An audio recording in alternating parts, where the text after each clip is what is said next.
10 days. That's how long it took for her email to land in my inbox. 10 days of me staring at my phone like it owed me an apology. And 10 days of replaying the interview, analyzing my thank you note, and wondering if the pause meant we've moved on to other candidates. And in those 10 days of waiting, I learned just how loud the lies of imposter syndrome can be. Lies that sound like truth because they've been rehearsed for years. Lies that whisper, "You're not enough. You never were." You know that spiral, right? It starts slow. Maybe they're just busy. Then it speeds up. Maybe they realize they've made a mistake inviting me to this job interview. And then it's full on downhill with no brakes. They probably Googled me and found out I'm neurodiverse. Or maybe someone from my past job dropped a warning in their inbox. Or maybe I just don't belong in rooms like this. That last one hit hardest because imposter syndrome isn't just about doubting your skills. For women like me, women who've carried trauma, who've learned to survive in spaces that weren't designed for us, it's about carrying the weight of every room that told us we're lucky to even be here. And you know what made it worse? Knowing that someone I coached previously is already in that role, and she didn't have to jump through all these hoops. So yeah, the spiral had plenty of fuel. And so, by day 7, I was convinced the silence wasn't just silence. It was a verdict. A neon sign flashing, "You are not enough."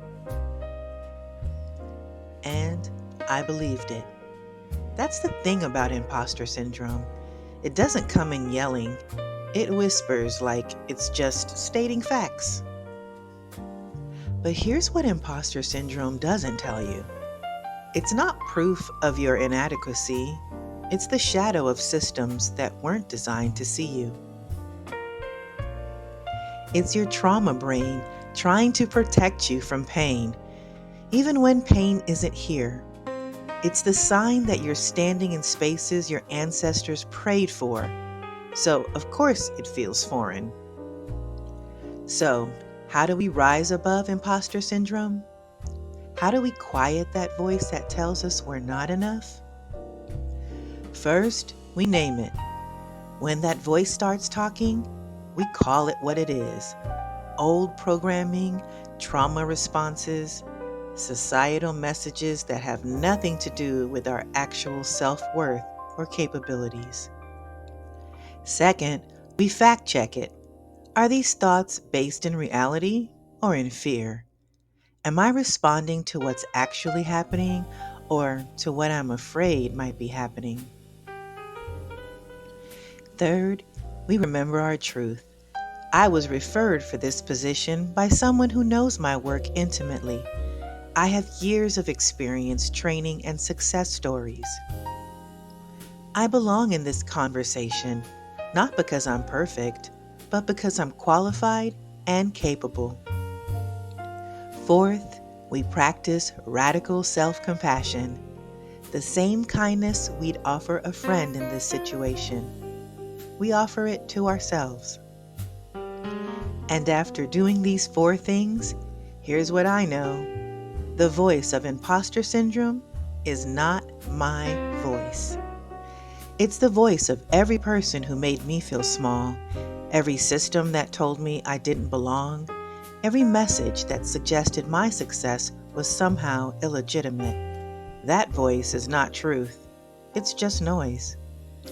So if you're waiting right now, if you've sent the email, done the interview, poured your heart out, and the silence feels like a verdict, breathe. You are not a fraud, and you are the evidence of possibility. And if the door doesn't open, you'll build one with your own hands. and it will fit more people than they ever imagined. So now it's your turn. What's the loudest lie imposter syndrome has told you? Drop your reply down in the comments. With fierce love, your soul sister. Don't forget to like and subscribe.